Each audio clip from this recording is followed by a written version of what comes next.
Hi friends, hope everyone are doing well. Welcome back to today's session on OCI, attaching the block volumes.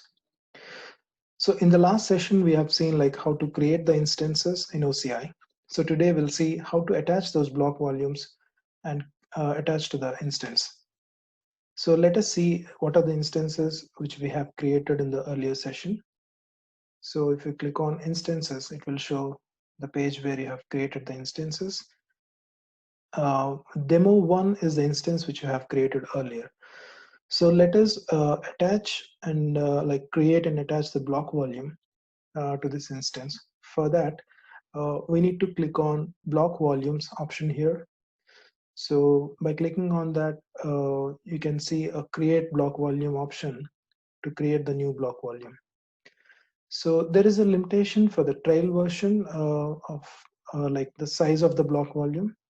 So let us go ahead and create a default one. So let's say new block volume 1, and the compartment is it's a root compartment again, and the availability domain you can leave it as default. And under the volume size and performance, you can, if you wish to customize the block volume size, you can do so, or else you can keep it as a default of 50 GB. You can see the IOPS is around 3000 IOPS and 60 IOPS per GB, which is sufficient, and throughput is also 24 MB per second. So let us see by creating this block volume, and you can see here there is an option backup policy where you can, if you wish to back up the block volume, you can choose one of this. Let us choose the gold option here, so it won't be charged for now. So yeah, so you can, if you wish to give any tag names, we can, yeah, we can edit and give any option. For now I'm leaving it as blank. So let's click on create block volume. So yeah, it is creating a new block volume, which the name which we have given as demo block 1, volume 1. So so meanwhile it is provisioning. So these block volume will be attaching to the demo 1 instance which we have created earlier. So the block volume is ready now. So let us attach to the demo 1 instance. In the left side, you can see attached instances. So just click on attached instances, where you see it is, since it's new block volume, it's not attached to any instances. So click on attach to instance, and here you see like SKC option, and the access type is, you will be having 3 types of access of block volumes. One is a read write, the other one is shareable if you're using a clustered file system, and the third one is the read only shareable mode.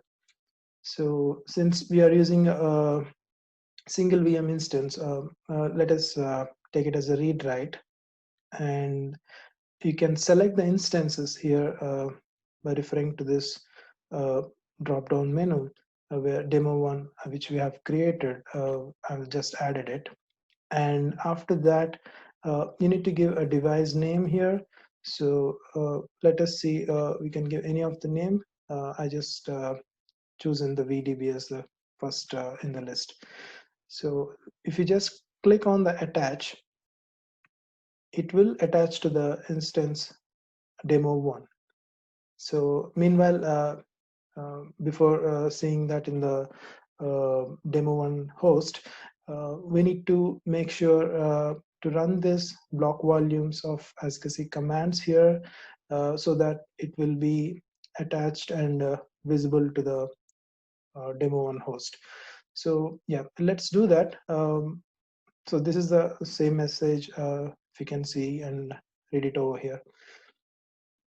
So it is still in attaching. Let us connect to the instance first, and we'll see how it is going to attach the block volume. I've given the demo 1 public IP address here.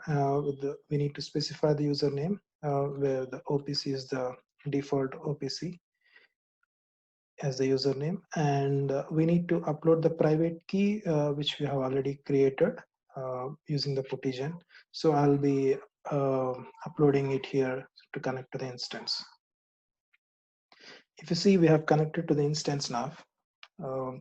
We can switch to the root user, or else you can just run this command from OPC user also.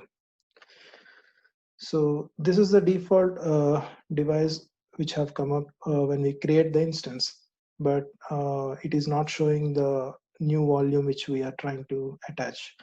So for that, let us go back to the console here. So under the block volume page, you can click on this option on the right side. You can see like there are multiple options available here. So from this, we need to run the ISKC commands here. So let me navigate to that option. So under the block volumes, by clicking on this, you can see the attached instances here. So from the attached instances, you can have the, in the right side, you can see there are options here as well. So here we have the ISKC commands information where we need to execute those commands on the demo 1 instance so that it will be attached to that instance. So let us copy these commands here. So once we have copied this, maybe you can just open a text editor and just copy these commands here and run these commands one by one on that instance by just pasting it. So it will be added, and you can run these commands so that will be executed and completed successfully. So you can see like it is completed successful here. So which means that the volume is ready and attached, but it will not be visible. You can see here SDB is attached with 50 GB of block volume size. But if you type disk file system, you may not see that SDB. So for that, we need to mount that. Let me show you how to mount that block volume here. So before that, we need to format this file system of the newly created block volume.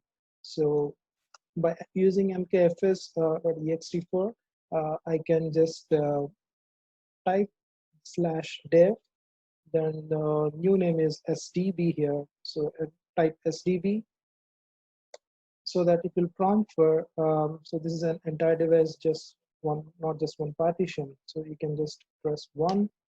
So it is processed, and it is going to complete fraction of seconds only, as you see, and the block volume is now ready to mount. Next, we need to update Epcfs tab with this newly created block volume. So let us first update the Epcfs tab, so to make that entries consistent and persistent across any reboot. So let us update the FS tab here. So if you see, FS tab entries are having UUID, which is a universally unique identifier, which means an Oracle recommends to add this remote block volume using this UUID, so that you will not face any issues across the reboots. As you see, it's already mentioned here. So what we can do is we can just simply add it by getting the UUID information. So for that, we need to run a command to get the block ID details.